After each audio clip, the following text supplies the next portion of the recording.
नमस्कार दोस्तों, मेरा नाम है राकेश और आज हम चर्चा करेंगे मुंशी प्रेमचंद द्वारा लिखी कहानी शतरंज के खिलाड़ी के बारे में।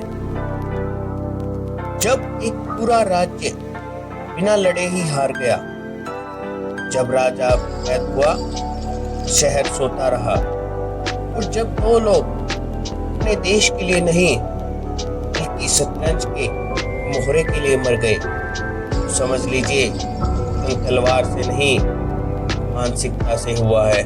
कहानी की शुरुआत 19वीं सदी के लखनऊ से होती है, जब अवध पर नवाब वाजिद अली शाह का शासन था। लखनऊ उस समय ऐशो आराम, नाच गान और विलासिता का केंद्र बन चुका था। अमीर गरीब, छोटे बड़े, हर कोई किसी न किसी मनोरंजन या नशे में डूबा हुआ था। शासन, समाज, साहित्य और कला, हर क्षेत्र में कर्तव्य और जिम्मेदारी की जगह भोग विलास ने ले ली थी। लोग बटेर लड़ाने, मित्रों की लड़ाई देखने और शतरंज खेलने, अफीम शराब में अपना समय बिताने को ही जीवन की सफलता समझने लगे थे। देश और समाज की हालत से किसी को कोई सरोकार नहीं था। प्रेमचंद इसी वातावरण के माध्यम से ऐसे समाज की तस्वीर पेश करते हैं जो अंदर से खोखला हो चुका था। मिर्जा सज्जाद अली, मीर रोशन अली, दो रईस होते थे। दोनों के पास पुश्तैनी जागीरें थी। उनका पूरा दिन शतरंज के इर्द गिर्द ही घूमता था। सुबह नाश्ते के बाद बिसात बिछती थी और रात बाजी चलती रहती थी। वे इसे बुद्धि का खेल बताकर अपने शौक सही ठहराते थे। कहते थे कि शतरंज से सोचने की शक्ति बढ़ती है, लेकिन सच्चाई यह है कि वे धीरे धीरे वास्तविक दुनिया से जुड़ते थे।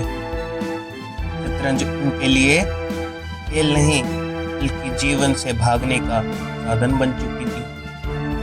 शुरुआत में शतरंज की बाजी मिर्जा के घर में जमती थी। मिर्जा की बेगम इस खेल से बेहद परेशान हो चुकी थी, क्योंकि उनके पति घर गृहस्थी पत्नी की सेहत तक की परवाह नहीं करते थे। एक दिन बेगम के सिर में बहुत तेज दर्द होता है।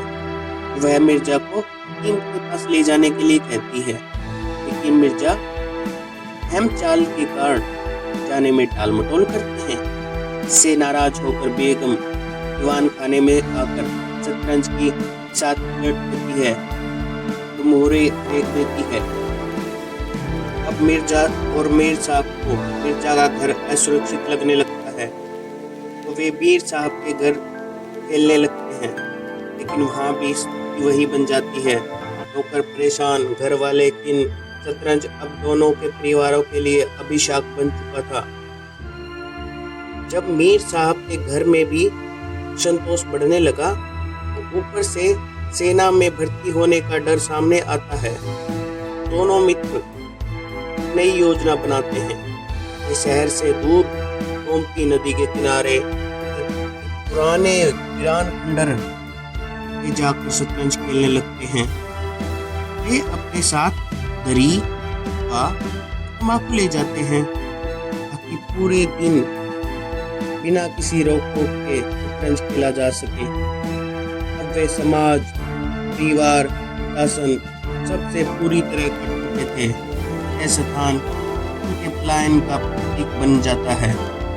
इसी दौरान अवध का राजनीतिक पतन भी तेजी से शुरू होता है।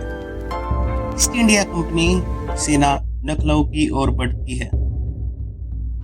शहर में भय और अनिश्चितता का माहौल बनता है।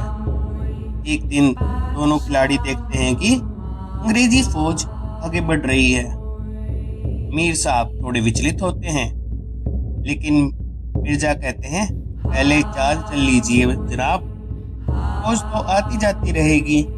थोड़ी ही देर में सेना लखनऊ में प्रवेश कर जाती है, जहां उनको मिलते हैं नवाब वाजिद अली शाह और बिना किसी प्रतिरोध के ही गिरफ्तार कर लिया जाता है।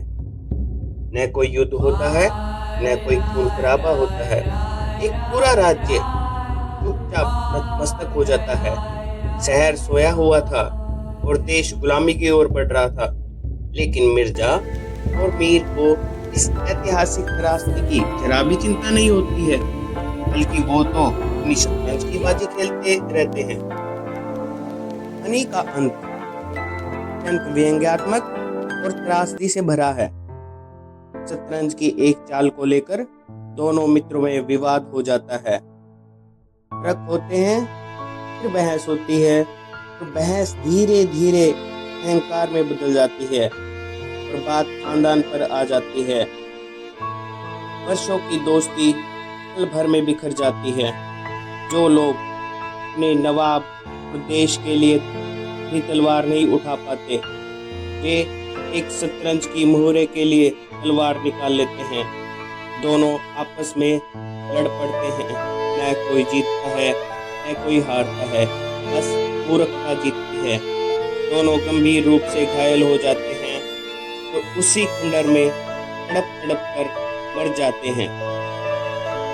कहानी का संदेश: जब समाज अपनी जिम्मेदारियों से मुंह मोड़ लेता है और केवल व्यक्तिगत सुख की ओर देखता है, तो उसका पतन जरूरी हो जाता है। अपने नवाब के लिए उनकी आंखों से एक बूंद आंसू न निकला, लेकिन शतरंज के वजीर की रक्षा में उन्होंने अपने प्राण दे दिए। शतरंज के खिलाड़ी केवल दो व्यक्तियों की कहानी नहीं, बल्कि एक पूरे समाज की चेतावनी है, जो आज भी इतनी ही प्रासंगिक है।